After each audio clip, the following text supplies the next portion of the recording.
When I started this project, it was my first time using the GPT 5.6 series and codex. At first, I treated GPT 5.6 the way I treated every AI model before it: long, architecture heavy prompts to lay down the frame. Commit, prompt, commit, prompt, commit. But at some point, the work kept coming back right. I started to trust it.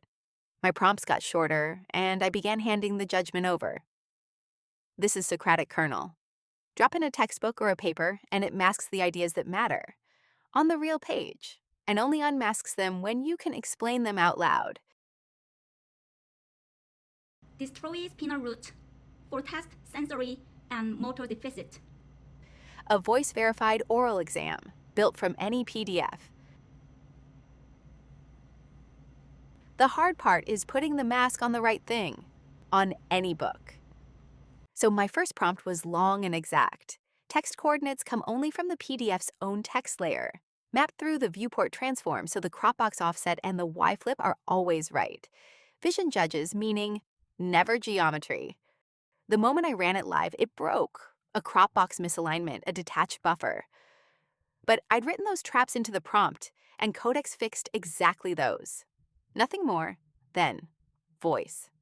The first time I spoke into the mic, the whole backend crashed. I handed the model the raw error.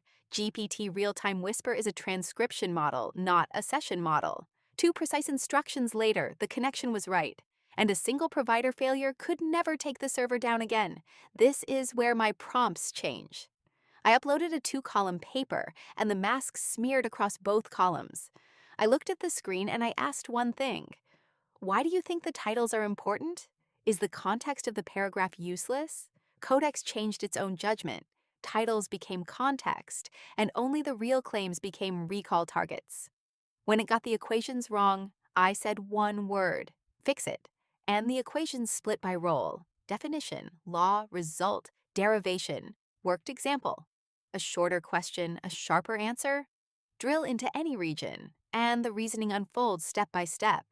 Why this is a Tier 1 idea, why this equation is the point. That's what it looks like to actually use GPT 5.6 and Codex, and the cost. My last project needed 2 Azure services to do what this does: Azure AI Document Intelligence to read the page layout, and a reasoning model on top to decide what mattered. A 2-page test cost me 22 cents. GPT 5.6 Vision does both in a single pass, the layout and the judgment, for a few cents a book. It's almost absurd. I started with a paragraph of a prompt. I finished with one word. What filled the space between was GPT 5.6 and Codex.